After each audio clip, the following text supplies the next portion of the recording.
मंगलवार को दिल्ली रोड स्थित टिमिट सभागार में आयोजित अल्पसंख्यक प्रबुद्ध संवाद कार्यक्रम में केंद्रीय मंत्री बीएल वर्मा ने वक्फ सुधार संशोधन विधेयक 2025 को मुस्लिम समाज के लिए ऐतिहासिक कदम बताया। उन्होंने कहा कि ये विधेयक समाज के निराश्रित, गरीब, महिलाओं, बच्चों और दिव्यांगों के जीवन में नई रोशनी लेकर आएगा।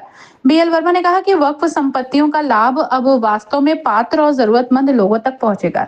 उन्होंने आरोप लगाया कि मुस्लिम समाज के कुछ प्रभावशाली लोग इन संपत्तियों का दुरुपयोग कर रहे थे, जिससे भ्रष्टाचार को बढ़ावा मिला और आम मुस्लिम समाज इससे वंचित रह गया।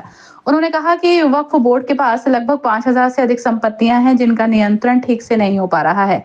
इस संशोधन के माध्यम से वक्फ संपत्तियों की सुरक्षा मजबूत होगी और उनके दुरुपयोग पर सख्ती से रोक लगेगी।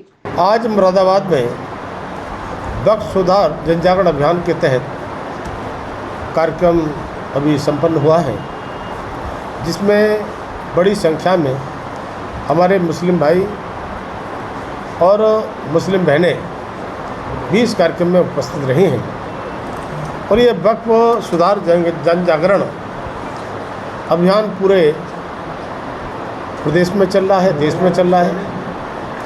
हम सब जानते हैं वक्फ संशोधन बिल अभी कुछ ही दिनों पहले लोकसभा में और राज्यसभा में एक लंबी चर्चा करने के बाद पास हुआ है। आज इस संशोधन बिल में जिस तरह से आम मुसलमान की भागीदारी कैसे हो, इसमें पिछड़े पसमानदा सभी मुस्लिम समाज के लोग कैसे शिरकत करें, साथ ही साथ जब वक्फ बोर्ड बने तो उसमें हर बोर्ड में 2 महिलाएं भी उसमें होना चाहिए। और साथ ही साथ चूँकि वक्फ के नाम पर जिस तरह से लोगों ने तुष्टीकरण की राजनीति की, जिस तरह से कुछ माफिया टाइप के लोग होते हैं वक्फ की संपत्तियों पर अवैध रूप से कब्जा जमाए बैठे थे, तब न जाने कितनी इस प्रकार की सरकारी संपत्ति जिनको वक्फ भी बता दी गई, न जाने किसानों की और आम लोगों की संपत्तियों को भी वक्फ की संपत्ति बताने का काम हुआ।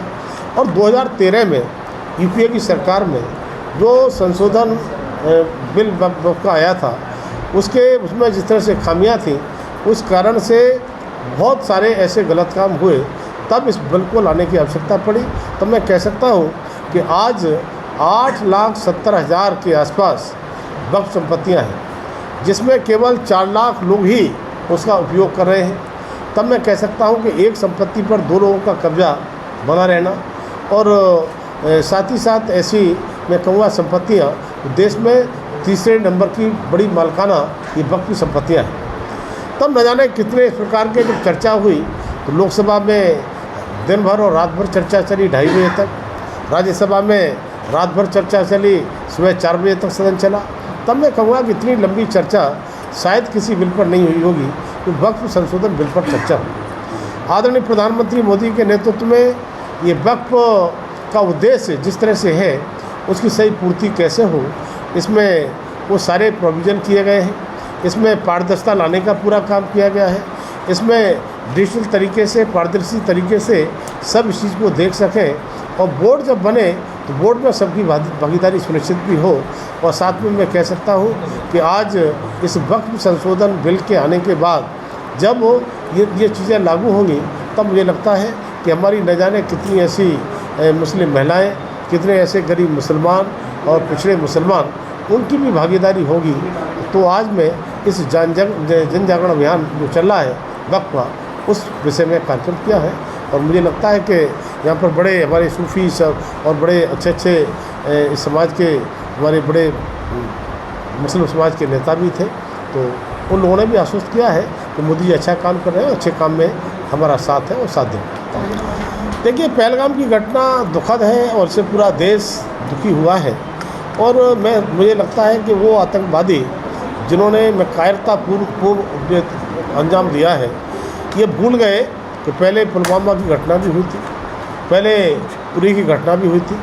तब दुश्मन के घर में घुसकर हमारे देश की बहादुर सेना ने वो सबक सिखाने का काम किया था।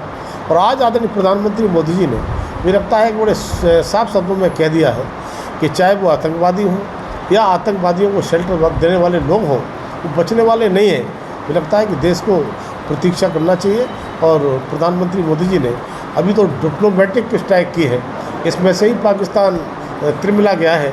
मुझे लगता है कि अभी तो कार्रवाई होना बाकी है, इसलिए इंतजार करिए। हमारे प्रधानमंत्री जी पर और यशस्वी गृह मंत्री पर, रक्षा मंत्री भरोसा करना हाँ, मॉकड्रिल भी का संकेत आ गए हैं, जहाँ जहाँ कहाँ होना है।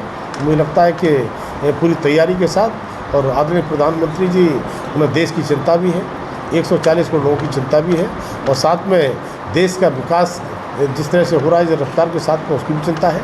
मुझे लगता है कि पाकिस्तान को इस बार सबक शायद ऐसा मिलेगा, शायद उसने कभी सोचा नहीं। कार्यक्रम में महापौर विनोद अग्रवाल, भाजपा क्षेत्रीय महामंत्री हरिओम शर्मा, महानगर अध्यक्ष गिरीश भंडूला, संयोजक राजेश रस्तोगी, पद्मश्री दिलशाद हुसैन, कशिश वारसी सहित भाजपा के अनेक कार्यकर्ता और मुस्लिम समाज के लोग बड़ी संख्या में उपस्थित रहे। कार्यक्रम का उद्देश्य वक्फ सुधार संशोधन के महत्व को आम जनता तक पहुंचाना और मुस्लिम समाज को इसके लाभों से अवगत कराना था।